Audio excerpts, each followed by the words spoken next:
Slay the Princess, a haunting and morally confronting journey. Hey, wonderful friends, first things first, don't forget to hit that subscribe button.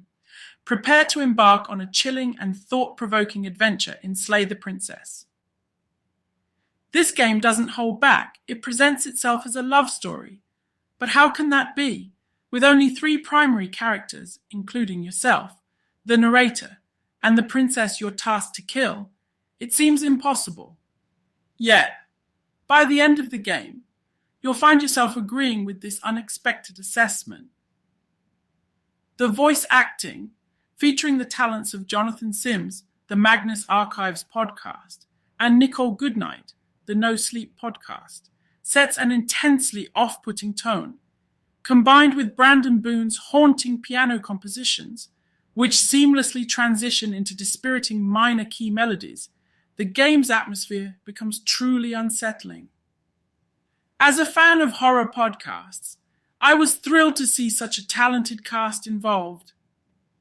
Furthermore, the art and writing by Black Tabby Games add layers of depth, making this an unforgettable experience.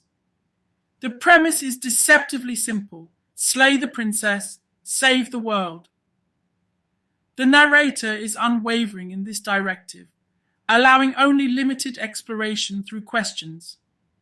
In reality, the task remains constant: go to the cabin, choose whether to take the knife, descend the stairs, and confront the imprisoned princess. Though she may be bound, she still poses a threat, as the narrator repeatedly warns. Your actions, or lack thereof, will shape the world, causing it to twist and resist in response. The lack of information throughout the game leaves you doubting yourself, the narrator, and even the princess. As a data-driven person, this was challenging for me, as the game often demanded gut reactions. Strangely enough, amidst the violence and death, Slay the Princess reminded me of the early stages of my relationship with my wife. It captures the fear of baring one's heart, the vulnerability that comes with it, and the intense connection that can form. By the game's conclusion, after receiving some answers but not all, you'll find it impossible to remain indifferent. You may come to despise the princess, yourself, the narrator, or the situation itself, but it's crucial to set biases aside and act. The princess is not your nemesis. She is a pawn in a larger scheme, subject to the will of others. She represents a binary choice, an unchanging constant.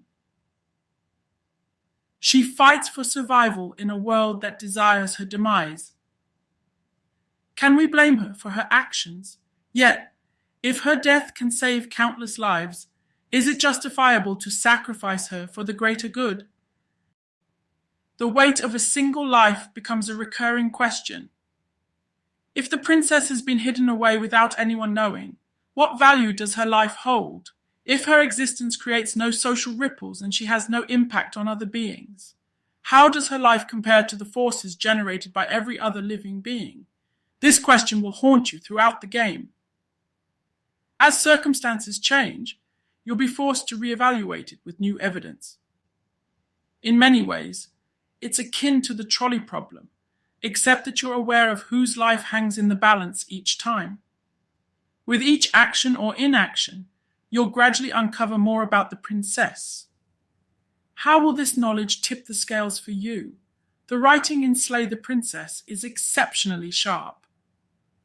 While the voice acting carries much of the weight, the writing and artwork are equally praiseworthy. I found myself laughing at the dialogue, despite the macabre and cosmic horror elements. The game seamlessly transitions between the grotesque, existential dread, and absurdity, often catching players off guard. Although a single playthrough took me around 3 hours, the developers suggest that experiencing all the content will require roughly 20 hours. After each playthrough, I needed time to decompress and reflect on what I had witnessed and the choices I had made.